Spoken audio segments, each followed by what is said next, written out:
Olá, seja muito bem-vinda aqui ao canal de O Tempo no YouTube. Eu sou Letícia Fontes, editora adjunta de política, e hoje a nossa convidada aqui do Café com Política é a ouvidora-geral do Estado, Gabriela Siqueira. Ouvidora, obrigada por estar aqui com a gente hoje. Ô Letícia, nós é que agradecemos a oportunidade de estar aqui divulgando o canal da Ouvidoria-Geral do Estado. Primeiro eu queria começar perguntando para a senhora quais foram, né, e estão sendo os principais avanços da ouvidoria nessa gestão. Então, é importante falar que a Ouvidoria-Geral do Estado, ela é uma secretaria cidadã. Desde quando ela foi criada em 2004, ela tem esse propósito, né? Quando a gente pensa no Estado e no cidadão, a gente imagina o Estado muito grande, com uma força desproporcional em relação ao cidadão, que tem muitas dificuldades para poder falar com a administração pública, de acessar os serviços públicos e às vezes até entender as regras do jogo, né? Ter as informações básicas para chegar até um serviço. Então é nesse cenário que surge a ouvidoria, para ela ser essa ponte de comunicação entre o Estado e o cidadão. E aí, nessa nossa missão, a gente atua tanto nessa facilitação da comunicação, mas também como uma ferramenta de gestão. Quando a gente pensa assim, na experiência do consumidor, a gente pensa muito no saque, né? Mas o saque, ele está ali para atender o consumidor e ele vai resolver aquele problema pontual. A ouvidoria, ela já tem um outro caráter. Ela pega problemas individuais e vai ter soluções coletivas. A nossa intenção é identificar aquele processo de trabalho, aquela política pública, onde há um ponto de desconexão para a gente levar até a secretaria e que ela aprimore aquele processo para que não mais chegue manifestações daquela mesma temática. E aí eu queria falar um pouco disso. A gente vê muitas pessoas com vários problemas em serviços públicos e que acredita que, às vezes, fazer uma reclamação, isso não vai para frente, que não vai adiantar de nada. Como que a ouvidoria pode atuar para poder mudar até essa percepção da população, do cidadão? Nossa, a ouvidoria é uma ferramenta muito importante de participação social. Quando a gente pensa na temática de participação social, ela é uma atividade custosa, né? Você frequentar conselhos, você fazer referendos, participar de audiências públicas, tudo isso tem um custo individual muito grande na vida corrida que a gente leva. E às vezes o cidadão não sabe que por meio da ouvidoria, fazendo uma simples registro de manifestação, seja uma denúncia, um elogio, uma sugestão, uma reclamação, ele também está exercendo o controle social e está fazendo um ato de participação social. Porque além do problema dele ser resolvido individualmente, porque a Ouvidoria-Geral do Estado, ela acompanha e dá uma resposta individualizada até a solução administrativa final, ele também está ajudando a administração pública a melhorar o seu serviço. Nada mais interessante do que a gente ouvir o próprio usuário, né, a experiência dele naquele serviço público, para que a gente possa fazer as nossas melhorias. Então, assim, é valioso o que a gente tem lá na Ouvidoria-Geral do Estado. Hoje a gente tem a maior base de dados do Estado e a gente tem uma base de opinião pública.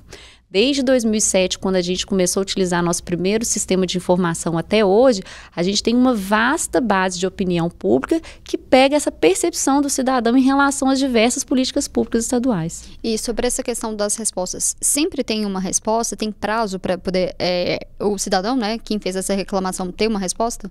Claro, a ouvidoria responde cada uma das manifestações de maneira individual. Ano passado nós fechamos o ano com 137 mil manifestações e cada uma dessas manifestações ela recebe um tratamento e uma resposta individual. Isso é até uma coisa que o mineiro ele tem vantagem em relação às pessoas que moram em outros estados, porque aqui a ouvidoria, desde quando ela foi criada em 2004, ela foi criada com status de secretaria subordinada diretamente ao governador. Então significa que a gente recebe aqui a manifestação do cidadão, acompanha a apuração no órgão e só quando o órgão responde para a gente é que a gente passa para lá. Nos outros estados, o que funciona? A ouvidoria recebe, ela manda para o órgão e o órgão realmente vai lá e responde ou não o cidadão. Não, aqui a gente acompanha. Então, todas as manifestações, elas têm uma resposta individualizada. O prazo de resposta é regulamentado pela Lei 13.460 de 2017, que eu acho que devia ser um mantra assim, para o usuário de serviço público, sabe? Porque ela vai regulamentar várias questões em relação a deveres e direitos dos usuários, e todos nós somos, né? Todos nós precisamos do Estado em algum momento ou em vários deles. E aí a resposta ela é dada em 30, podendo ser prorrogada por mais 30. É claro que no caso de denúncias, quando há necessidade da abertura de um procedimento administrativo disciplinar, os prazos são outros, porque aí a própria regulamentação estadual tem outros prazos para o processo, tem um contraditório, né? A pessoa pode entrar com alguns recursos, mas em regra as respostas são 30, podendo ser prorrogadas por mais 30, dependendo da complexidade delas. Eu ia perguntar como que funciona essa articulação da ouvidoria com as outras secretarias e o que é feito, né, depois de uma reclamação e uma denúncia? Então, na verdade, a ouvidoria, ela tenta se situar cada vez mais dentro da governança do Estado como um órgão estratégico, uma ferramenta de gestão. Porque se a gente ficar resolvendo aquele problema pontual, todo dia vai chegar aquele mesmo tipo de reclamação, né, de denúncia. E não é estratégico agir assim. Então, o que a gente fez? A gente criou uma sala de situação e uma metodologia de inteligência. Então, a gente acompanha todas as manifestações numa sala em tempo real, para que a gente consiga se antecipar em relação a eventuais crises, entender algumas tendências e a gente conseguir ver de maneira mais global os processos de trabalho que a gente tem em todas as áreas do Estado. Então, lá a ouvidoria, ela é um canal centralizado, o que nos dá muita expertise em relação às áreas, diversas áreas. Nós temos 10 subsecretarias, cada uma das subsecretarias, elas representam uma pasta de governo. Então, por exemplo, eu tenho a minha ouvidoria educacional, que a ouvidoria educacional, ela vai responder todas as manifestações que são de competências da Secretaria Estadual e as suas vinculadas, e as pessoas que compõem essa ouvidoria são especialistas em educação. Então, elas sabem tudo da educação, elas entendem todas as políticas que estão sendo implementadas lá, elas acompanham isso, então elas conseguem ter esse olhar na entrada e depois na verificação das respostas. E aí a gente vai atuando de uma maneira que a gente consiga, a partir do que o cidadão está falando conosco, a gente fazer algumas verificações em relação às políticas públicas que já estão em andamento e a partir das sugestões, inclusive, inserir no planejamento estratégico dos órgãos, no PPAG deles, no orçamento deles para o ano seguinte, aquelas proposições do cidadão. Hoje, quais que são as reclamações mais recorrentes? Se a gente puder, assim, citar e mencionar. Claro. Hoje, o que a gente mais recebe de reclamação é da saúde, mas não necessariamente elas são de competência estadual. Como o SUS é tripartite, na parte específica da saúde, a ouvidoria estadual ela vai receber manifestações também que são de competência dos municípios. Então, por isso que a gente tem um volume desproporcional em relação às outras áreas, né? Mas a gente também recebe muito da educação, a gente recebe muitas manifestações de infraestrutura.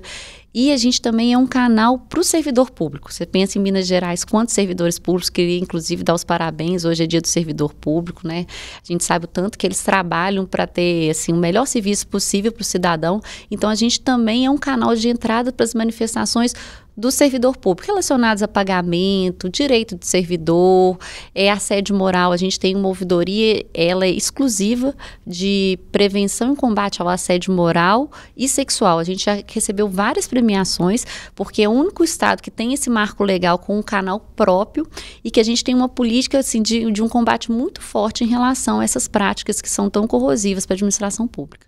A senhora já mencionou essa questão do mapeamento, né, de reclamações que são recorrentes. Quando tem essa identificação, a senhora mencionou o que é feito, mas queria perguntar se tem ações que vão além dessa interlocução da ouvidoria com órgãos que acabam envolvendo outras secretarias-chave, como a CEPLAG e Secretaria-Geral. Todas. A gente faz... O que acontece? A gente é a porta de entrada para o manifestante, né, o cidadão falar com qualquer uma dessas áreas. Então, eles falam com a ouvidoria, a gente passa para o órgão e o órgão manda para a gente de novo. Nós temos reuniões com eles trimestrais, onde a gente apresenta os nossos relatórios e aí a gente faz as nossas recomendações gerenciais, a gente faz o acompanhamento das últimas recomendações que a gente fez. E para cada uma das áreas de governo, a gente passa aquelas manifestações com inteligência para as áreas em relação ao que o cidadão está pedindo. Esse esforço, ele começa na nossa porta de entrada, Letícia, porque o que acontece? Sou servidora do Estado há muitos anos, né? Estou lá no Estado desde 2008, mas eu comecei na ouvidoria em 2019, assim que o governador Romeu Zema assumiu. E aí a gente fez um trabalho muito grande de fazer com que a nossa porta de entrada dialogasse com a carta de serviço dos órgãos e com o planejamento estratégico e o PPAG de cada um deles. Porque, assim, senão a gente teria várias linguagens, né? Se a gente tivesse um entendimento, o cidadão tem outro entendimento e o órgão tem, a gente não conseguiria se comunicar. Então, a primeira coisa que a gente fez foi unificar esses conceitos, unificar a forma de conversar, para que a gente também seja bastante assertivo na hora de dar o feedback para o órgão. Falei assim, olha, se você não fizer a correção desse processo, dessa política, esse indicador seu, ele está em risco, esse orçamento seu não vai fechar. Então, tudo que a gente tenta pegar do cidadão, a gente tenta fazer essa conversão para que sejam dados também que as diversas secretarias utilizem de maneira estratégica. E aí eu queria perguntar para a senhora se tem exemplos de ações de governo que surgiram depois desse mapeamento da ouvidoria e que se transformaram em alguma melhoria de política. Não, tem sim, tem várias. Vou te falar de diversas áreas, por exemplo. A Secretaria de Saúde, que é uma secretaria super relevante, não só pelas próprias políticas que ela executa, que tem de muita sensibilidade, mas também pelo tamanho de orçamento que ela executa, ela sempre, antes de fazer a revisão da LOA dela, né, do PPAG dela, ela pega a nossa base de dados para poder reestruturar suas políticas. Então, por exemplo, durante um certo tempo, houve muito pedido de consulta na parte de oftalmologia. Aí eles vão e adequam isso para o ano seguinte. A Secretaria de Infraestrutura também, quando a gente recebe muitas manifestações relacionadas à infraestrutura de BRs, a CEINFRA dá prioridade em relação a isso, transporte coletivo também, até essa grande ação que teve agora de substituição, a gente teve substituições de vários ônibus, né, de várias linhas de ônibus, né, que são esses ônibus novos lá, que eles até apelidaram com o nome de trem, também foi em cima das manifestações da ouvidoria. A gente manda para a CEINFRA faz um mapeamento disso, e o que a gente observa? Que logo depois que o Estado consegue dar uma resposta para esses problemas, a manifestação desce em relação a esse assunto. Então, dentro da ouvidoria, a gente consegue fazer esse acompanhamento das políticas públicas que estão sendo bem avaliadas também pelo cidadão. A gente sabe que muitos dos casos, né, quando o cidadão busca ouvidoria, porque ele já teve algum problema no órgão e que não conseguiu ser resolvido. Já teve casos que também foram encaminhados para alguma sanção ou averiguação de condutas erradas para a CGE. A ouvidoria também tem um papel nesse sentido? Sim. A ouvidoria é o canal oficial de denúncia do Estado de Minas Gerais. A gente está presente em todos os planos de integridade, então cada órgão tem o seu plano de integridade e a ouvidoria é o canal oficial. Isso dá para a gente muita inteligência em relação às diversas temáticas que a gente tem.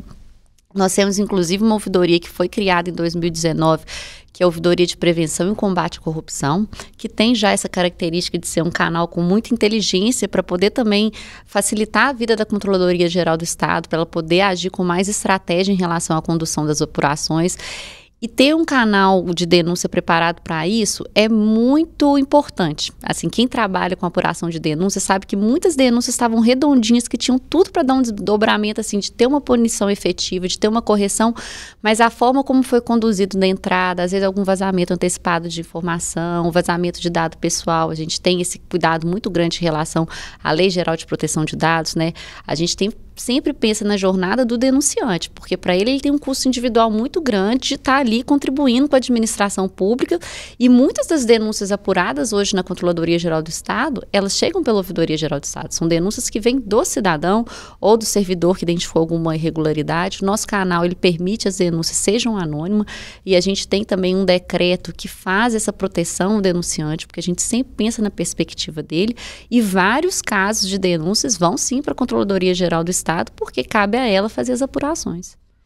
O que falta na avaliação da senhora para poder melhorar? Em que pontos que a ouvidoria ela pode avançar mais? O que falta? E se o orçamento, inclusive, destinado para a ouvidoria é suficiente? Na verdade, Letícia, um grande pesar que a gente trabalha com a ouvidoria, é que ela não é tão conhecida. Então, assim, você tem um canal que é para atendimento ao cidadão, que não é tão conhecido, dá uma pena mesmo, né? Assim, porque as pessoas precisariam mais de conhecer a ouvidoria para poder saber que elas podem chegar ao Estado por meio da ouvidoria. Como eu falei inicialmente, né? Quando a gente pensa nesse contexto de um Estado tão grande, tão poderoso e com tantas dificuldades que as pessoas têm para poder falar com o Estado, você tem um órgão que tem essa vocação, que tem essa tranquilidade para poder fazer essa mediação de uma comunicação que é tão importante, deveria ser de conhecimento de várias pessoas, mas a gente sabe que ainda não é. Então, hoje, um grande desafio que a gente tem em relação à nossa capilaridade, em relação ao cidadão conhecer que tem uma ouvidoria, como que a ouvidoria funciona e como que ela pode ajudá-lo na prática. Então, a gente faz um esforço muito grande nas nossas estratégias de comunicação, de não só fazer essa capilarização. Nós temos um programa que chama Ouvidoria Móvel, que a gente percorre várias áreas do Estado.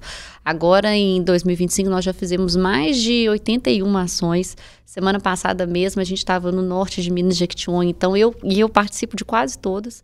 Então, eu fui em Fruta de Leite, eu fui em Rubelita, eu fui em Coronel Murta, e a gente vai em vários municípios para poder mesmo mostrar para o cidadão, olha, tem uma ouvidoria, o senhor pode nos procurar nesses casos. A gente procura os órgãos públicos que tem lá para poder deixar um cartaz da ouvidoria também, porque às vezes naquela hora a pessoa não tem nenhum problema relacionado com o Estado, mas depois de um tempo ela, algum familiar pode ter. Então, hoje, o nosso problema, assim, é claro que a situação fiscal do Estado, ela é dramática, né? Isso afeta a todos, mas eu acho que um pouco antes do orçamento, a nossa maior barreira hoje é as pessoas ainda não conhecerem a Ouvidoria Geral do Estado. Sobre essas ações da ouvidoria em as cidades, vai ter um mutirão em Santa Luzia nos próximos dias. Queria que a senhora mencionasse como que vai funcionar esse mutirão, quem que pode ir, quais serviços que vão ser ofertados. Qualquer pessoa pode ir ao mutirão, obrigada pela pergunta. O Mutirão Cidadão é um programa que a gente começou com um piloto aqui em Belo Horizonte em julho, e aí a gente foi ao Parque Municipal durante 2 dias, a gente foi no dia 8 e 9 de julho, e aí, depois a gente replicou ele, nós já fizemos ele em Sabará, nós já fizemos ele em Ribeirão das Neves, e agora a gente vai fazer ele em Santa Luzia. Ele, como o nome diz, é um mutirão cidadão, uma praça de serviço para você, e a nossa intenção é facilitar a vida do cidadão. Então, ele é uma praça de serviço, onde a gente coloca mais de 30 serviços públicos em um só local. Então, a pessoa tem acesso à vacinação, ela pode fazer a emissão da carteira de identificação da pessoa do espectro autista, ela pode trocar a luz dela antiga por uma luz de LED, que a gente faz parceria também com a ouvidoria da CEMIG, então a ouvidoria da CEMIG também está lá presente. Se ela precisar de algum atendimento, a ouvidoria da Copasa está ali presente também. A gente faz parceria com a Recivil, então tem emissão de carteira de certidão de casamento, certidão de nascimento, certidão de óbito, tudo gratuito. Tem um cadastro único, ou seja, são mais de 30 serviços que a gente vai num lugar só e a gente fica normalmente de 8 até 16 horas atendendo a população, é totalmente gratuito. E o que a gente percebe também, que a gente faz um esforço muito grande de melhorar a experiência do usuário com serviços digitais.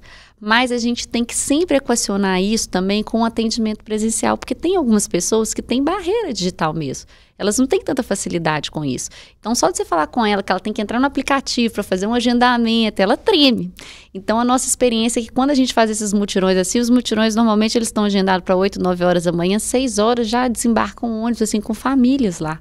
Porque as pessoas têm mesmo essa dificuldade de ter que fazer um simples agendamento. Então, é uma oportunidade de inclusão, onde a gente dá acesso a várias pessoas e a gente tem essa possibilidade de agilizar que num só lugar a pessoa resolva várias coisas em sua vida cotidiana. Tem um outro programa, né, da ouvidoria que é A Voz dos Mineiros. Queria que a senhora falasse um pouco mais desse programa que tem o objetivo de implementar ouvidorias. Se tem um balanço de números em relação desse programa? Temos sim. Na verdade, como eu te falei, a Lei 13.460 é uma lei que ela vai regulamentar o direito dos usuários de serviços públicos, apesar da participação social estar prevista desde a nossa Constituição, só em 2017 que o Congresso faz essa regulamentação. Então, ela vai falar sobre a questão da simplificação dos serviços públicos, da boa-fé do cidadão, né, que a gente não deve pedir para ele atestar uma coisa que o próprio Estado atesta. Então, por isso que eu falo que deveria ser um mantra, assim, todo cidadão deveria conhecer essa lei. Vai falar da Carta de Serviço e também vai falar das ouvidorias. E ela tem abrangência nacional, então os estados têm que ter ouvidoria, os municípios têm que ter ouvidoria, né, a União já tem ouvidoria, só que a nossa realidade do Estado, quando a gente pega um diagnóstico hoje de Minas Gerais, recente, porque o Tribunal de Contas acabou de fazer essa atualização, 50% dos municípios ainda não têm ouvidoria municipal. E a gente sabe que a vida acontece no município, né? São eles que são os maiores prestadores de serviços que interferem no bem-estar e na percepção daquela pessoa em relação à cidadania dela mesma.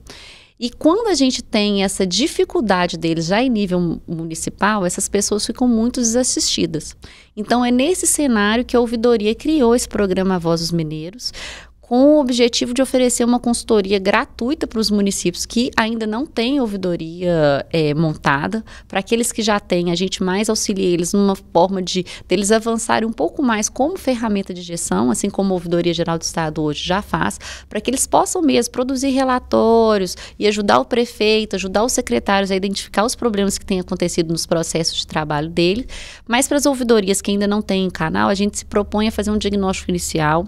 A gente não dá a mesma solução para diferentes municípios, porque a gente sabe que um município de 4 mil pessoas tem uma realidade totalmente diferente, uma dinâmica totalmente diferente de um município muito grande. Então, para cada caso, a gente dá um diagnóstico de como que a gente acha que deveria ser o canal de ouvidoria deles, como se vai ter atendimento presencial, se não vai ter, se eles têm condição de fazer um sistema, se eles vão, né, fazer um formulário simples ou vai ser por receber por e-mail. E a gente acompanha os 100 dias primeiros daquela execução da ouvidoria e depois a gente faz mais um acompanhamento em relação a algumas dúvidas. A gente treina os servidores também daquela prefeitura, porque se eles também não cooperarem, o cidadão fica sem resposta. Então, é um trabalho que a gente tem nesse sentido de fortalecer as ouvidorias em nível municipal. Até agora, se eu não me engano, a gente está com 64 municípios que fazem parte desse projeto A Voz dos Mineiros. Pra gente, já caminhando para o final, para a gente encerrar, queria que a senhora falasse quais são os canais que o cidadão pode buscar a ouvidoria e quando que é o momento de se buscar a ouvidoria, em situações que ela deve ser acionada. Então, hoje a gente trabalha com mais de 10 portas de entradas diferentes, então eu vou falar as principais delas. Então, o cidadão ele pode nos procurar hoje pelo WhatsApp, o número é 31 39 15 20 22. Ele pode procurar a gente diretamente pelo nosso site, no sistema MG Ouve, ele vai acessar lá e vai conseguir fazer o registro dele, seja uma reclamação, uma solicitação, uma sugestão, uma denúncia, um elogio. Ele pode ligar no número gratuito, que é 162, que a gente também faz o atendimento de segunda a sexta, de 8 às 18 horas. Ele pode nos mandar carta, a gente recebe carta principalmente das pessoas privadas de liberdade, então a gente ainda recebe muita carta quando a gente fala da ouvidoria do sistema penitenciário. Ele pode nos procurar por meio de ofício, a gente faz atendimento presencial, nós temos uma unidade no centro, ali na Praça 7, a gente também atende na cidade administrativa, em todos os hospitais da FEMIG a gente também tem uma unidade, porque a gente sabe que ali a sensibilidade é um pouco maior, não dá para trabalhar com prazo de resposta 30 mais 30, né? Então, esses são os nossos principais canais. Para você que já tem no seu celular o MG App, que está reunido vários serviços estaduais, a gente também tem uma funcionalidade lá que chama Ouvidoria na Palma da Mão, que você pode fazer os registros.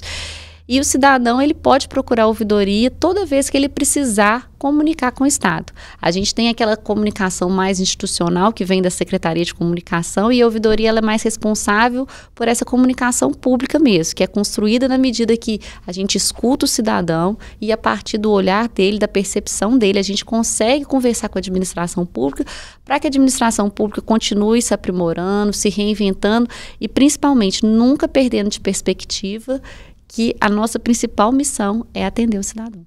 Queria agradecer a presença da senhora aqui hoje, sempre muito bem-vinda também, voltar mais vezes, trazer mais resultados das ações da ouvidoria. Obrigada, Letícia, muito obrigada. A gente fica por aqui, mas você acompanha esses e outros conteúdos aqui no canal de O Tempo, no YouTube e também no portal otempo.com.br. Até mais.